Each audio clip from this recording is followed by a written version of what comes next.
This episode of the Well Aware podcast explores how recovery impacts families and loved ones. Our guests include Kathy Wrenn, Executive Director of Illume Family Recovery, and Shelly Young, Executive Director of the Chris Atwood Foundation. Kathy and Shelly share what it means to walk alongside a loved one in recovery, how family involvement can transform the healing process, and the advice they have for those just beginning this journey. Let's get started.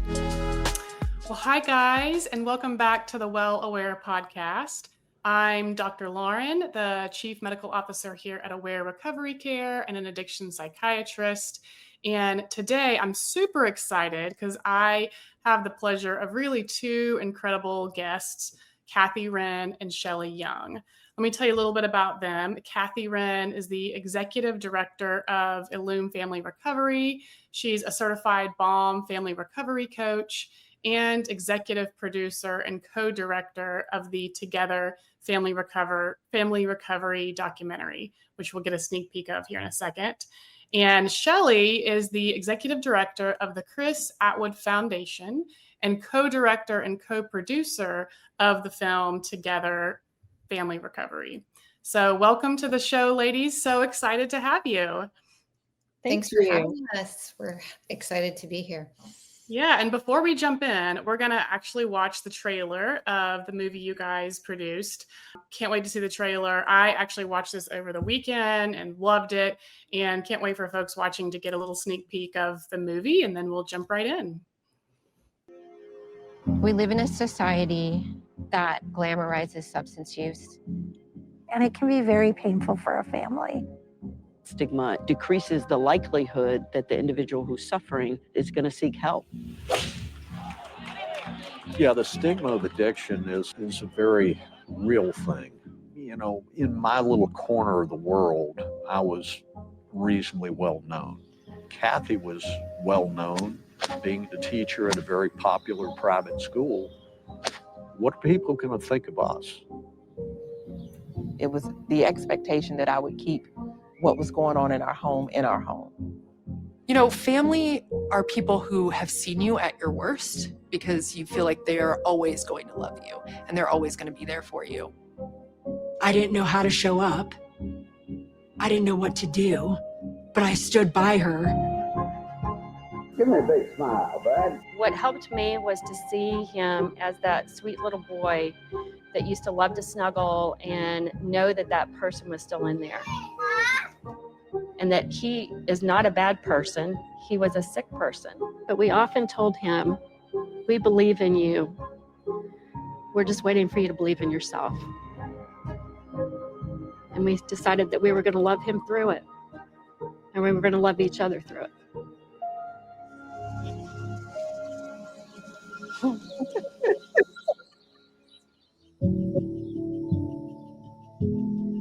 When families are involved in the treatment process, prognosis shoots through the roof.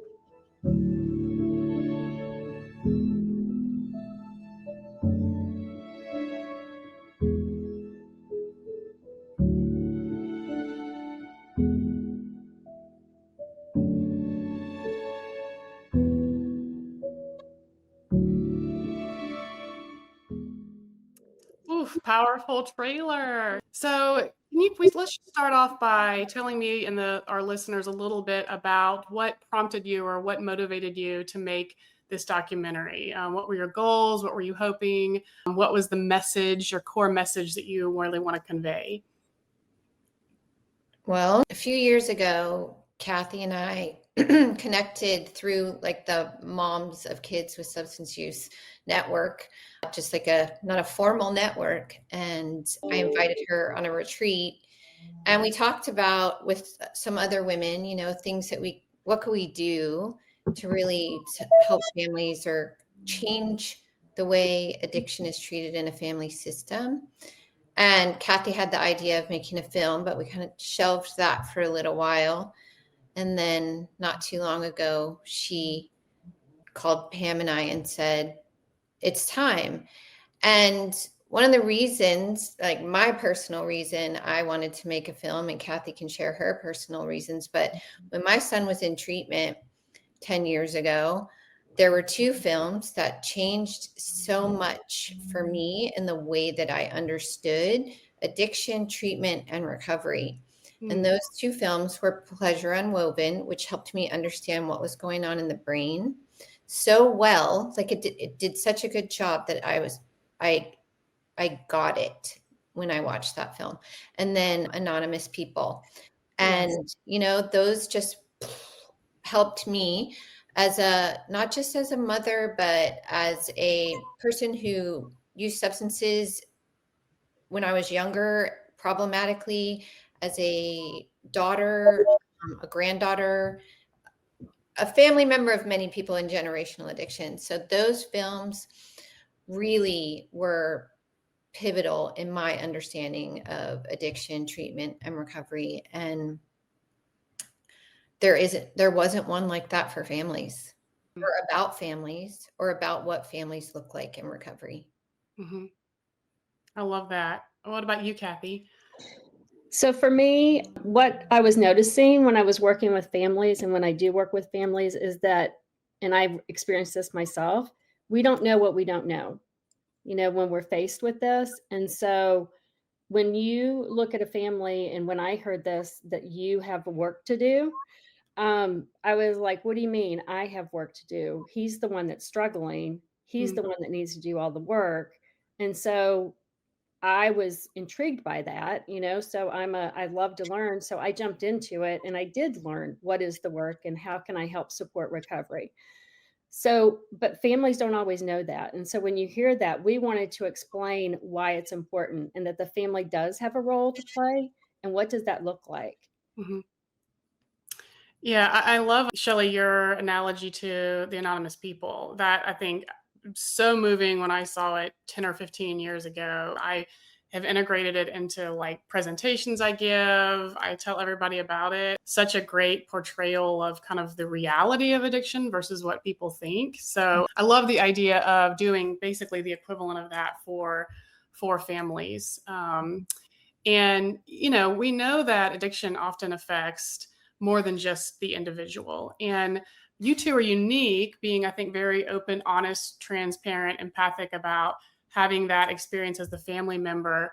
How would you say the family ecosystem is impacted? How would you sum it up? I mean, I think the film sums it up really well, but as we're talking, what would you say to somebody listening about how it impacts families? I would say any crisis in a family system impacts everyone, right? Whether it's a health condition, a financial condition, like financial change, job change, moving, whatever it is, those things impact the whole family system. And I always like to use the metaphor of an ecosystem, because when one person is not well, then everything kind of shifts around, right? Mm-hmm. And that person gets a lot of the family energy, and maybe the other people in the family are not getting the same attention, care, or nurture that they might need. Or even even the caregivers, right? The parents might be more consumed with, what's going on with the other person. And then there is distress, like psychological distress, emotional distress. There's fear and worry and chronic stress that just ripples out in how we are, not even just in our family system, but when we're out in the community or we're at work. And so anytime anyone has a crisis, a medical condition, it disrupts things. What's good is that when people are well, it also, has the same positive ripple effect. So I don't want to catastrophize, but it does have an impact. We have to recognize, like, okay, this is impacting me too. How do I take care of myself so that I can be, supportive and nurturing in the whole family system? When my son was sick, my daughter's best friend had brain cancer, right? And so their family system was equally disrupted as ours. And we took a lot of comfort from each other, recognizing like our similarities there. Kathy, I bet a lot of people listening kind of think similarly to what you said earlier, like, if my loved one is struggling with substances, that's them, that's not me. Why do I need to be involved with this? And why do you think it's important for family members to be involved in the recovery process? What would you say to somebody listening who maybe has a similar perspective to what you mentioned in the beginning? Right. I do think that at the beginning, when we realize that our loved one is not well, that we become very focused on them and we take the focus off. Like, I know I turned into a person that I was not true to me and true to my values. And I tried to overcompensate. I was, trying to control things. I was not showing up regulated. We would go to bat with each other. And so those things I realized later, were not helping the situation. I was contributing to kind of the chaos that was happening in our house. And so when I decided to start doing the work and learning how to regulate myself and set some healthy boundaries and things like that, there really is what we call a parallel process. The family has work to do, the loved ones doing work for their recovery, and then we intersect, and we heal together then as a family system. So it really is everybody kind of doing their own individual work that is so important. And it's learning the tools and then practicing what we're learning. And then the whole family, as individuals and the family system, we transform into this healing process.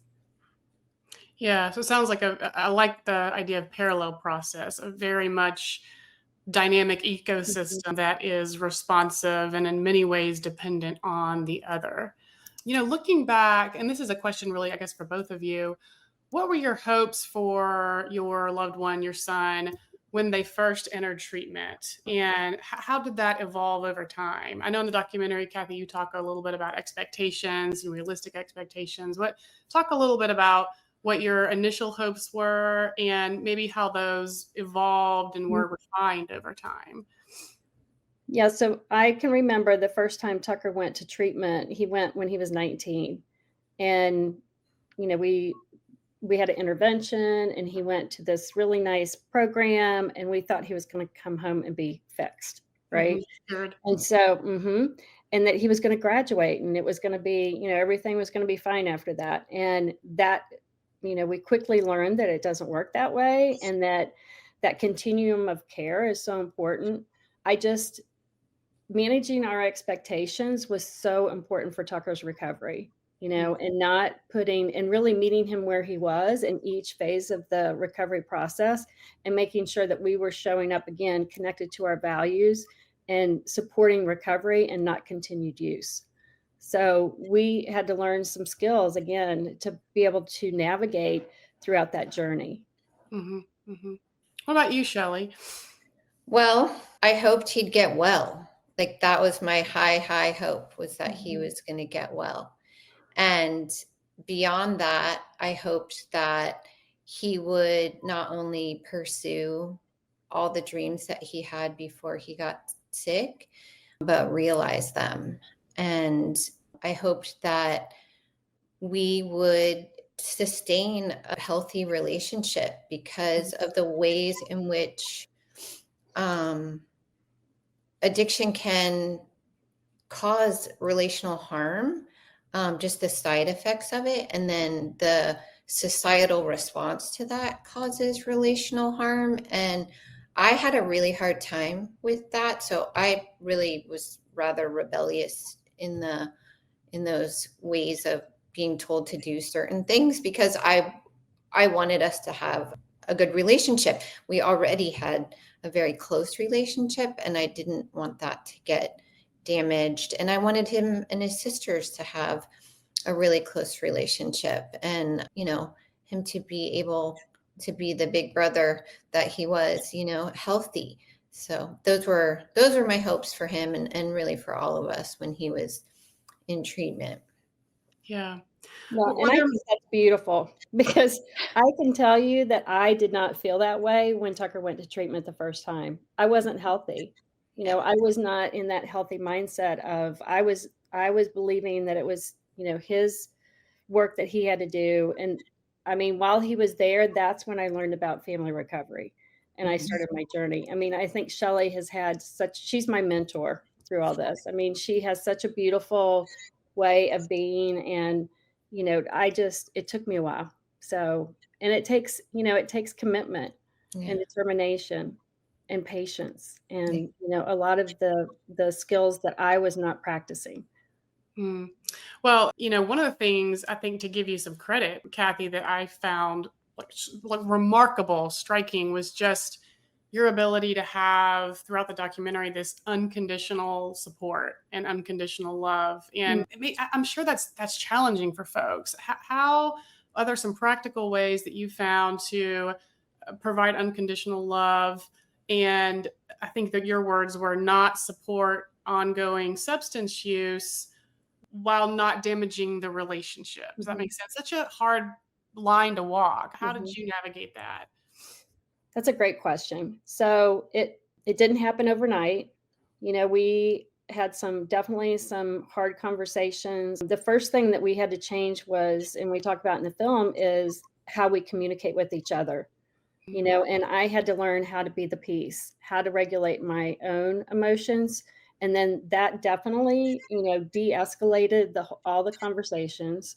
And I set the boundary that we were not going to have conversations when we were not able to communicate in a respectful way.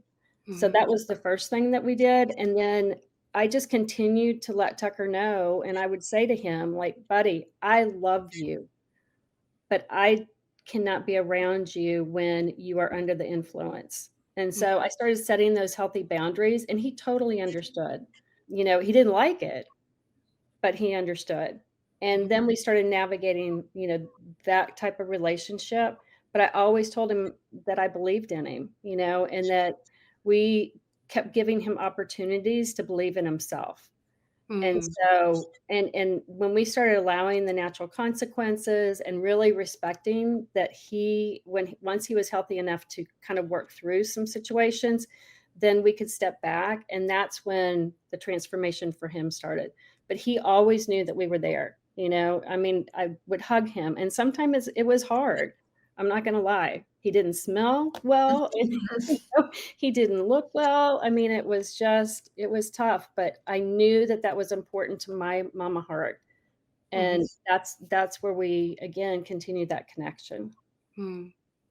Were there specific moments when you look back, either during or after treatment, that were really turning points or breakthroughs? And this can be for either of you. I know in the documentary, there's a really powerful time with Tucker driving into the ice cream store and calling you, and you guys trying to decide what to do in that moment. Talk a little bit about that, or another turning point that you felt was pivotal in that recovery journey. There was a point that I thought, I hope that he will start choosing to his well-being, right? Like, not us kind of, please, can you just do this next thing? Please, can you do this next thing? So when he was in the first 30-day treatment program, we asked him to go to an extended program. We gave him 2 options, and I really looked for a place that would really speak to his way of being. And after those 3 months, like right as that 3 months was ending, he called and said, can I stay? Can I stay for another 3 months? And I was hoping, I knew I was going to have that conversation, but he asked for it. And so he was getting better, and he was in a place of clarity, and the things that were happening in that program were nourishing him and reinforcing him. And it just was a really great environment for his health. And so that, when he said that, I thought, yep, we're going to make it. We're going to make it. And he was 22. Wow. Yeah. We had a time when Tucker he knew that he was committed to not using substances like marijuana, cocaine, and Xanax that he had struggled with. But he wanted to see if he could, go to a brewery with his buddies or drink beer, while they were watching football games. And he had what we call Team Tucker that we surrounded him with. And that was, a mentor, a life coach, a therapist, psychiatrist. And so he had that support team. And he said, with my support team, I'm going to see if I can do this. And, he shared that with us. And we were like, thank you for sharing that. And, we're glad that you've got your team to lean on. Mm-hmm. And then as parents, we had to let go of the outcome and just, try to release that. And he ended up getting a DUI. Mm. And so, I think parents often are scared of return to use. And what I try to tell families is that sometimes it's a learning opportunity. And so for Tucker, he knew as soon as he got that DUI, I get goosebumps just talking about it, that he was going to lean on his team more. And that he said, I am no longer going to use substances because I don't want my life to go back to looking like it did. Mm. So it was like his moment. And if we had jumped in and said, you're crazy to try this. And so we were showing up in a loving, supportive way, allowing him both the negative and the positive consequences of his decisions. And that was huge. That was the turning point in his sobriety story. Wow. And, I'm not a fortune reader, but I would suspect if you had kind of stepped in more aggressively in the very beginning and said, your father and I think this is a terrible idea, you'll never be able to do it. One, it sends a message, we don't believe in you, Mm-hmm. But two, it usually, in my experience as a psychiatrist, reinforces somebody wanting to do that and can often prolong what that struggle looks like. And so I wonder, almost suspect that, the non-judgmental, neutral response that, ultimately kind of led to natural consequences. I wonder if that shortened that time frame for him. I find that's often the case, is it shortened versus this push and pull that goes on for more prolonged periods. So that's great. What would you say are some key components, speaking of treatment, that family members should be looking for in a substance use disorder program if they're looking for a loved one? We know that not most of the time, but oftentimes it's a loved one who's helping to pick out a program or decide. What would you tell family members that they should be looking for in programs, and maybe what, as importantly, to avoid? So that is a long, big question. And so my first thing is, if you can find somebody, a trusted person that you can help you with that process. I mean, a Google search is not going to be helpful. I've even had situations where a family has done a Google search, called the number, and the number that they used was not being used by who they thought they were calling. Oh, wow. Okay, so there is a lot of unhealthy behaviors out there in this field, that people are trying to take advantage of situations. So my first thing is try to find somebody that you trust, whether it be in your community or, someone. A lot of times, and this is what's so good about being in a support group, is that you can ask people in the community, like, just who do you know that could help me with this? Mm-hmm. We can also, through our website, we can help people get connected. And I just, there are things like looking at accreditation and licensing and, who are the treatment providers? And there's really like a long list. And that's what I did when I was looking for my son. I made a list of the things that I wanted in a program. Like I wanted, and I also thought about, like, what environment does he like to be in? He likes the mountains. He likes hiking. Some people like the beach, and I wanted adventure therapy for him. I wanted him to have experiences again and have that positive release of the dopamines in a that type of environment. Mm-hmm. So I think, just really thinking about your loved one is important in the process. And then, there are things like the treatment providers. Again, are they, what are their credentials? Mm-hmm. And then also thinking about how old is the program, mm-hmm. And how long have the people been there? Like, I've got a couple programs that I refer to that they have had the same clinical team for a very long time. And I think that says a lot about the program. And I will not refer to a program that does not have a family program. That's important. You know, I mean, obviously that's important to Shelly and I because we made a film about it. But even before we made the film, I mean, that we believe that that connection needs to be maintained throughout the recovery process. Sure. Yeah. And Shelly, I'm sure you've got, you know, some things that you could add to this as well. No, I like that you talked about the list that you made, because I also made a list, and I also thought I was very diligent about the kind of environment that I thought he would want to be in, or like would speak to his adventurous nature. You know, it couldn't be like all sitting in a group talking all the time. There had to be different things that were going to speak to his youthful energy. But there are some red flags that I look for. One is if you don't have a family program, and two is if your clinical staff is not listed on your About Us page. So like the first thing I go to when I look at any program is what's on that page. And if there isn't one, then no thanks. So that's a good way to weed things out pretty quickly. And then I'd ask for referrals. You know, is there a family that I can talk to that's been through your program? I think that's one of the best ways to find out more. And then, like Kathy said, you know, there are people like us who have vetted or have relationships with people who know, you know, which programs are a good fit. So we're looking for a good fit for your loved one, not necessarily just whatever's out there. Yeah, I like that theme. I think both of you are kind of speaking about this blend of it's got to be accredited. That's table stakes. That's the bare minimum. But more than that, it should also have a family component, and it should holistically incorporate some of the specific values, wants, needs that are unique to your loved one. So finding that magic blend, and I would say, yeah, for anybody listening, connecting to you guys with your website and references, somebody else who's been through, super critical. You know, as we're starting to wrap up here, question for both of you. What advice would you give to other family members who have a loved one who's struggling in active addiction? What would be some tips for them?